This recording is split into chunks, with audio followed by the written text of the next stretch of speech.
Somos o duo Jacarandá, é um duo de viola e violão, não necessariamente um grupo de música sertaneja, né? Você fala viola e violão. Viola é um instrumento, é uma palavra extremamente conhecida no Brasil, que faz referência àquele instrumento de 10 cordas, mas aqui é a viola de orquestra, a viola de arco. Eles chamam viola de arco. Isso, e a gente quer conversar um pouco como foi que surgiu aqui esse duo Jacarandá, né? Eu não me lembro mais quantos anos já. Bom, nós dois tocamos viola, né? Você toca viola, além de violão, você toca viola. Sim. Né? E a gente se conhece há 25 anos já. Então, eu tinha um trabalho de música de câmera, viola e piano, com a professora Irina Ratcheva, e a gente participou naquela época em que eu tocava com ela, assim, em festivais, e a gente tocou em concursos também. Ela me acompanhou em concursos na década de 90, no Rio de Janeiro, em uns lugares assim. E aí, quando eu fui morar em Londrina, nós nos conhecemos. Aí, teve uma dificuldade com relação a tocar em outras cidades menores com relação a piano.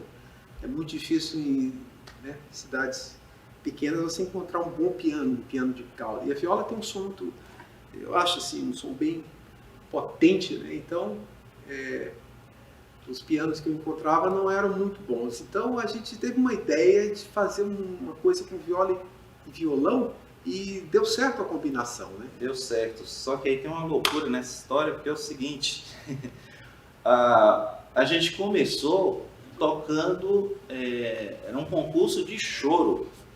Ah, tá. Porque essa formação aqui ela é muito incomum, né? Por exemplo, o primeiro obstáculo que a gente encontrou foi de repertório. Encontrar repertório original para violão e viola, né? Uma coisa não muito fácil. E até por a gente ser produto dessa história aí que você está falando, que você tinha um duo de viola e piano, a gente começou a fazer transcrições de parte de piano para o violão, para poder acompanhar a viola, ou então, às vezes, obras que era para violão e algum instrumento solo, aí fazia a transição da parte solo para viola. Isso. E eu sei que o nosso primeiro repertório foi um choro, que eu não me lembro mais, mas a gente tocou na cidade de Indaiatuba. Indaiatuba, interior de São Paulo. Interior de São Paulo. Exatamente. Isso. E aí nós gostamos da experiência, né? Isso. E aí o que acontece? O problema do repertório, né? Uhum. Eu tinha um CD lá em casa do saudoso Sigmund Kubala tocando arpegione com viola, com violoncelo e violão, com Paulo Petrassoli. Eu tenho esse CD e eu ficava escutando isso aí e pensava, por que a gente podia fazer isso na viola, né? Sim. E no violão. E aí culminou de eu conseguir a partitura da arpegione e aí foi a primeira peça de peso que a gente começou a estudar, né? Eu tinha, assim, na viola tem as sonatas, por exemplo, aquelas peças principais de viola, como sonatas de Brahms, coisas que são impossíveis de fazer no violão. Então a gente escolhe um repertório que, né, nem todas as Quer peças... fazer um pedacinho da arpegione? Vamos fazer. Vamos lá, então? Fazer.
Então, Nathan, nós temos muita estrada, né, nesses 20 e tantos anos que a gente está junto. Sim. Inclusive, fizemos bastante festivais de música. Tocamos, por exemplo, em Belém do Pará. Sim. Né? Fizemos aquele circuito de música em várias cidades do Paraná.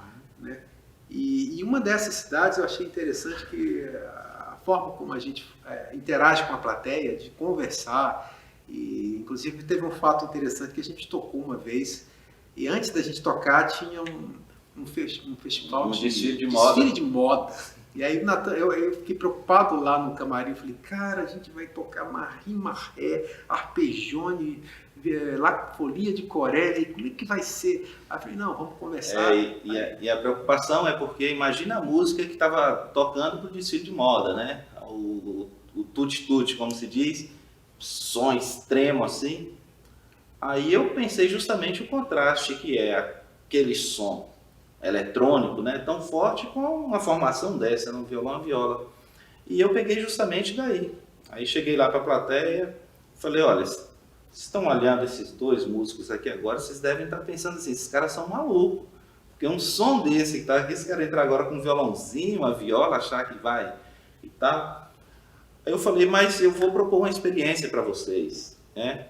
Porque a música que vamos tocar, do compositor Marim Marré, é uma música de quantos séculos atrás? Uns 300 anos. Mais de 300 anos atrás. Então imagina, eu vou fazer a proposta de irmos agora visitar o Museu do Som. O que pessoas de 300 anos atrás ouviam? Né? Como era o som? A gente acabou de ouvir uma música moderna, eletrônica, né? Uma coisa aí bem feita e tal. Mas o que ouvia há 300 anos atrás? Como seria o desfile de moda 300 anos atrás? E eles ouviram. E aí nós vamos tocar das 5 danças do Marim Marré, nós vamos tocar a dança 1, a 4 e a 5. Pequenos trechos dessas danças, para vocês terem uma ideia do que foi apresentado lá.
Agora, Nathan, a gente tem uma preocupação com o repertório brasileiro, né? Sim. Por exemplo, tem uma obra que a gente está em fase de estudo ainda, a gente ainda não aprontou, mas que é a sonata do Radamés Inátali, né? Para violoncelo, para violoncelo e violão, Uhum. que eu fiz uma transcrição para viola. Para viola. E Isso. violão ficou muito bacana, ficou bem interessante na viola, assim, ela Sim. pega porque você tem que fazer uma transcrição no seu instrumento de que ele fica confortável e fique soando bem, né? Sim. A gente fez Preserve as características do instrumento, né? A gente já fez muita coisa que a gente tocou e que no final não ficou bem, a gente deixou de lado, né? Muita coisa.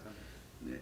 Uma peça, por exemplo, que fica muito boa na viola é o Corelli, a La Folia do Corelli, também é uma peça boa. Né?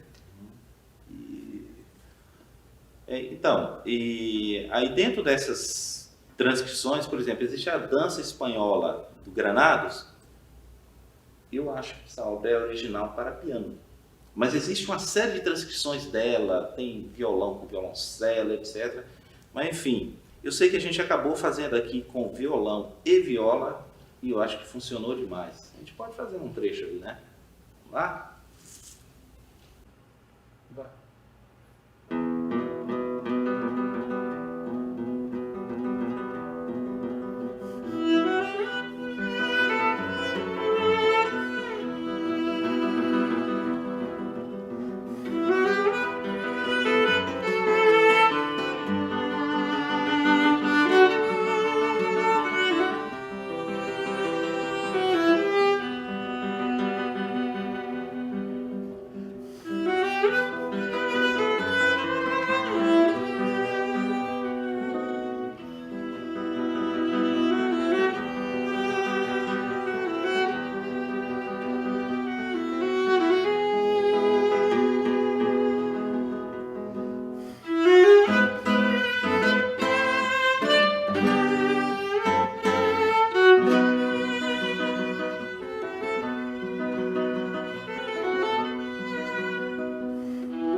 Então, Jário, a essa altura, talvez alguém esteja se perguntando, mas como fazer um grupo, né? Como fazer um grupo de música de câmara?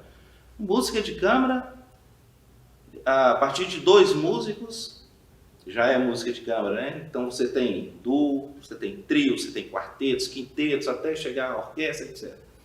Mas, claro, câmara são formações menores. Eu acho interessante, uma coisa que eu sempre pensei, é que tudo que você vai fazer e quer fazer bem feito, você busca as melhores referências, né?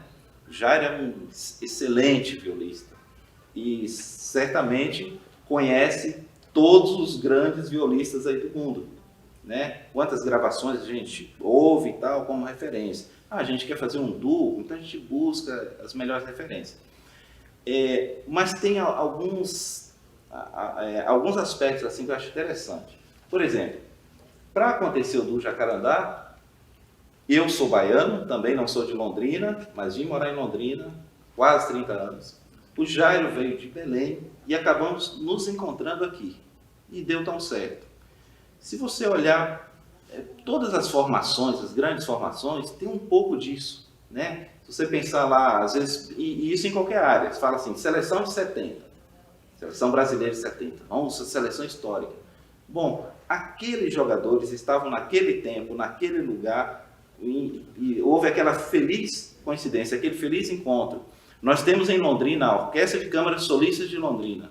Um dia, o Eugênio e a Irina vieram morar em Londrina e trouxeram parte da Orquestra de Câmara do Pará, né? E coincidiu, nos encontramos aqui e aí nasce esse trabalho.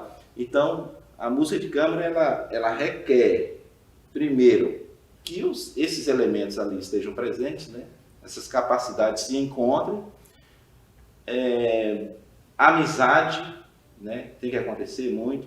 A gente toca viola junto na Sinfônica aqui também, nós somos parceiros distantes há muito tempo, e até os nossos ensaios, a maneira da gente preparar as coisas, acontece muito através das nossas conversas, né, Jair? Também tem que ressaltar a questão das orquestras jovens, que tem muitas orquestras jovens hoje. Sim. E às vezes muitos jovens eles esquecem desse trabalho de música de câmara. A música de câmara, ela é muito, o trabalho que você tem na música de câmara, ele te aprimora para você tocar numa orquestra sinfônica, para você saber ouvir. Às vezes você está tocando na orquestra sinfônica, você tem que estar com o ouvido no clarinete, o ouvido lá no oboé, você tem que saber escutar. Acho que a música de câmara, ela é muito importante na formação de qualquer jovem, sabe? Então eu super indico para que todo jovem que já tem um certo, nem precisa ter tanto nível, mas forme duos, trios, quartetos. Por exemplo, tem um festival que eu participo sempre aqui no Brasil, que é o Encontro Nacional de Violas, né? E a gente tem uma preocupação dentro do festival de formar duos, trios, quartetos, né, quintetos de viola. Existem até certas transcrições para pequeno grupo de violas, né? Então é um prazer danado a gente poder se reunir e fazer esse trabalho de música de câmara. Eu, por exemplo, sempre tive vontade na minha vida de tocar num quarteto de cordas, mas é aquilo que ele falou. A gente precisa estar no lugar certo, na hora certa, com as pessoas certas. Eu nunca tive essa oportunidade de estar né? Porque um quarteto de cordas, por exemplo, você precisa ter as pessoas certas, né? Então, no caso aqui, encontrei o Natan no violão e tem dado certo, né?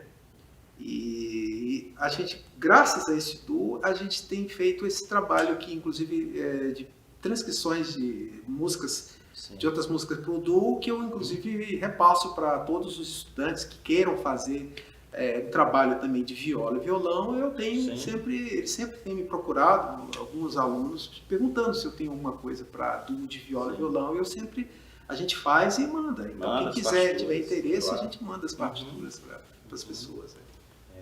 E a escolha do repertório é uma coisa muito, muito, muito importante, né? A gente já tocou, né, já tocamos diversas coisas que desistimos de tocar. E outras que nos atraiu e a gente toca até hoje, fala, poxa, essa aí deu muito certo pra gente. Então são coisas que você, ao longo da prática, você vai aprimorando. Por exemplo, o Piazzolla, né? O Piazzolla, a história do tango de Piazzolla, a gente fez a transcrição para viola, porque sim, é para original para flauta, flauta, né? E violão, exatamente. E violão, isso viola tem dado super certo e a gente sempre tem tocado Piazzolla.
Por exemplo, a área da Baquiana do Villa Lobos, né? Sim.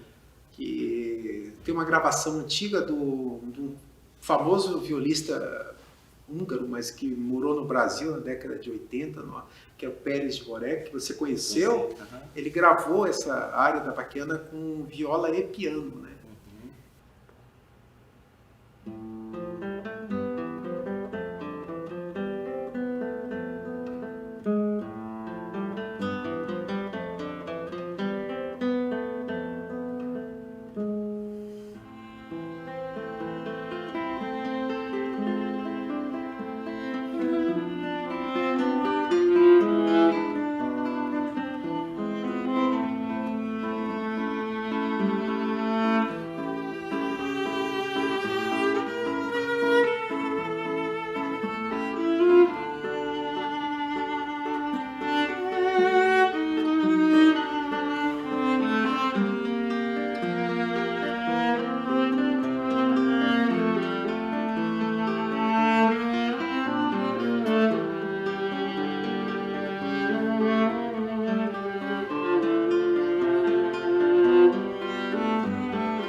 Então, Nathan, com relação à questão interpretativa, por exemplo, minha característica da minha personalidade é sempre tentar tirar muito som da viola. Uhum.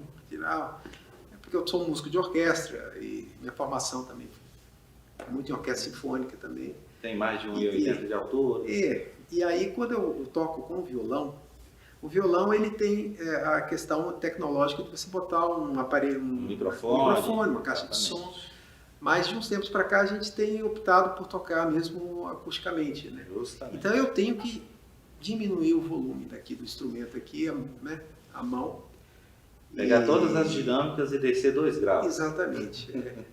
Isso aí tem a minha dificuldade, é tentar ainda. E aí que é bom desse duo é que eu tento o meu ouvido escutar mais o violão. Sim. Que parece que quando eu toco aqui, eu não consigo escutar muito bem o violão, então eu tenho que diminuir bastante aqui. E o violão é um instrumento, da natureza, digamos assim, de baixa sonoridade.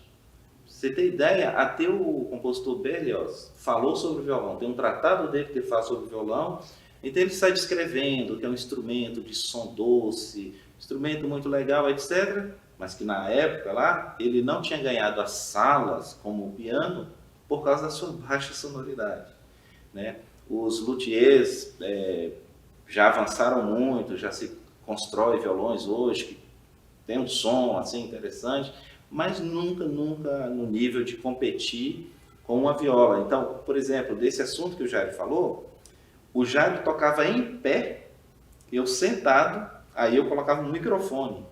Só que sempre é muito complicado trabalhar timbre e tal, com essa história de microfone, porque ali já vira outro instrumento. E a gente realmente queria ouvir som do violão, né, como ele é, e o som da viola. Eu estou gostando, né, dessa nova configuração aqui que a gente está trabalhando. Né, Jair? Quer acrescentar mais alguma coisa sobre isso aí? Não, é porque para mim a gente ficou o quê? Uns 20 anos eu tocando em pé e você sentado, né? E agora a gente está buscando essa sonoridade. Né? Eu não sei se até no palco, né? Fica até mais equilibrado, né? Sim. Duas pessoas sentadas do que um em pé. Ou seja, o trabalho de música de câmara, ele é também um laboratório de descobertas, né? Você falou lá atrás sobre as transcrições, quer dizer, a gente acaba fazendo um trabalho um tanto quanto de arranjo, você desenvolve essa parte de arranjo, né? Porque você vai transcrever coisas ali para a tua formação, você vai experimentar, às vezes até uma posição no palco ali, dependendo do instrumento que você, né, utiliza no teu grupo, mas vale a pena para... Assim como instrumentista, você começa a buscar cores no seu instrumento. Por exemplo, quando eu toco com viola e piano, por exemplo, agora eu não toco nem a metade do som que eu tiro quando eu toco com piano, entendeu? Exatamente. Então sempre tem. Então eu fico vendo, nossa, eu consigo fazer piano 2 vezes mais do que eu imaginava que eu podia fazer, entendeu? E aí eu me preocupo com a plateia, o público, né? O meu piano tem que chegar na última cadeira, né? Sim. Mas quando você às vezes tem um bom instrumento, você pode ter essa... Né? Isso também varia de sala. De repente vai ter lugares que vamos tocar que a gente vai ter que microfonar o violão. Né? O violão tem essa limitação mesmo, não tem jeito. Né? O Villa-Lobos, por exemplo, ele era a favor do microfone no violão. Ele achava que a orquestra não tinha que diminuir, não, as dinâmicas dela. O Villa-Lobos foi muito próximo do Segovia. Eles conviviam. Já o Segovia era mais puritano assim. O Segovia ele se arrumava quando ia tocar com uma orquestra, ele sentava bem na ponta do palco. Ele reduzia a orquestra e colocava a orquestra lá atrás, porque ele queria o violão assim sem microfone, né? E a orquestra diminuía a dinâmica, ficava longe. Quer dizer, ele adaptava a orquestra à realidade do violão. O Villa-Lobos não, põe o microfone, já existe o microfone, põe então. Mas aí são concepções que você vai trabalhando e você vai fazendo as escolhas, né? Aquilo que você entender que funciona melhor. Fazer. Bom, Jairo, e aí tem uma música que a gente gosta muito de tocar e que nessa você não poupou a dinâmica, que é a nossa última música aqui, que é o Canários, do Gaspar Sanz. Nessa aí vocês vão ouvir a viola em todo o seu potencial.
Agora, eu não sei se isso vai na gravação, mas passou uma coisa pela cabeça.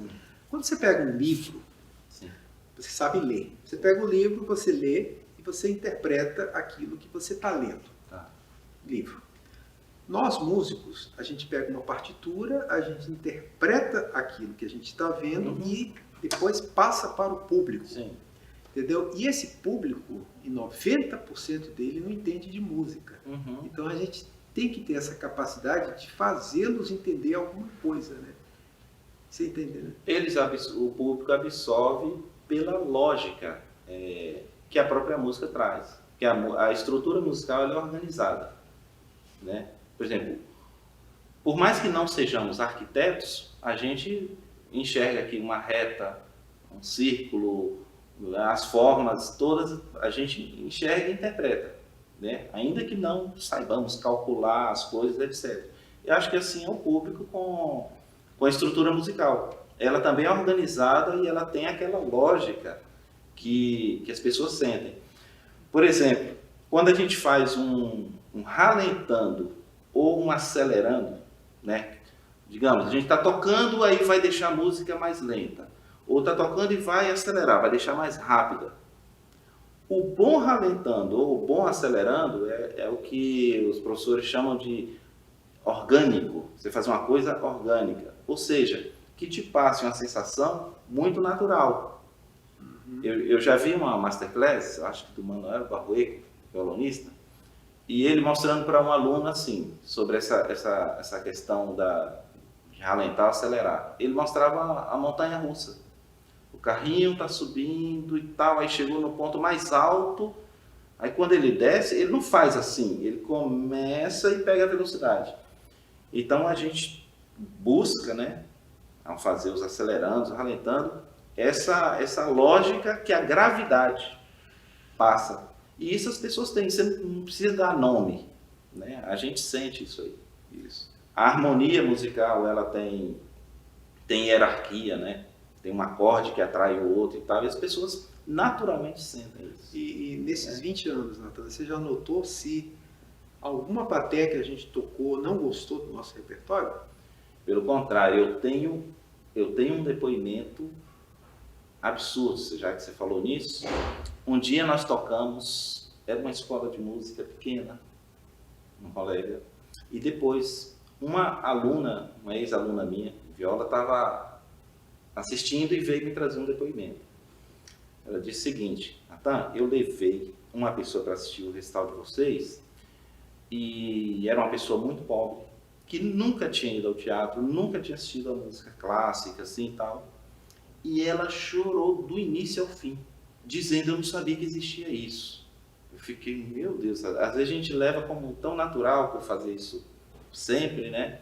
Mas eu acredito que é muito tocante para as pessoas, né? A música tem esse poder e eu acho que essa formação aqui, ela casou muito bem e tem potencial de passar isso, né? Eu me preocupo muito assim de sair desse pedestal que colocam a música erudita. Assim, eu penso muito na plateia mais simples. Quando a gente toca em várias cidadezinhas, a gente vê que as pessoas pela primeira vez estão vendo uma viola, um violão, entendeu? E eu me preocupo também com a questão do repertório, né? A gente sempre tem que pensar não em o que uma ou duas pessoas na plateia vão pensar. O que um acadêmico irá pensar, exatamente, né? Mas o que as pessoas irão pensar. Que as pessoas... Como elas vão receber. Porque eu sou da época em que a gente tocava alguma coisa e a pessoa dizia assim, olha, não importa se o teatro todo deteste, mas se uma pessoa está gostando, para mim, está dando resultado. Não, eu sou o contrário. Eu quero que o teatro, que a maioria goste do que a gente está fazendo. Sem dúvida. Porque a gente não consegue agradar a todos, né? Existem pessoas que vão assistir um concerto, elas vão com outras intenções, né? Às vezes, uma vez uma pessoa disse para mim, Jair, por que você está nervoso? Isso quando eu era bem jovem, assim, por que você está nervoso? Eu falei, estou nervoso, né? Não, rapaz, olha para a plateia. Olha ali, ó, ali é tudo gente que saiu da sua casa para ouvir um pouco de música, para esquecer seus problemas, dos seus trabalhos, da sua vida pessoal. Então ali, pensa desse jeito. Porque a gente, quando é estudante, a gente pensa muito no professor que está ali, que vai ver se a gente vai errar, se a gente vai desafinar. O colega, principalmente os colegas, que esses são os mais cruéis, né? Com relação à crítica, né? Não, eu parei com isso. O que eu gostei do nosso duo, de viajar bastante, é de encarar essa plateia, que você vê gente simples te assistindo. E até eu aprendi a tocar também de um jeito mais simples, entendeu? Por exemplo, quando eu toco com violão, eu procuro a questão do vibrato. Vibrato é um tempero, né? Você não precisa tocar como se estivesse solando uma orquestra sinfônica. É uma música de câmera, é ali, um ambiente intimista, né? Então, eu acho muito bom. Esse duo nosso aqui, a gente é bem jovem ainda, né? Nos consideramos jovens e a gente vai ter muita coisa. A gente pretende um dia gravar um CD, gravar alguma coisa assim, né? Repertório, sei lá, brasileiro. Essa sonata do Niata, ele está até no plano, quem sabe? Gravar, né? Villa Lobos também, enfim. É isso aí. Então...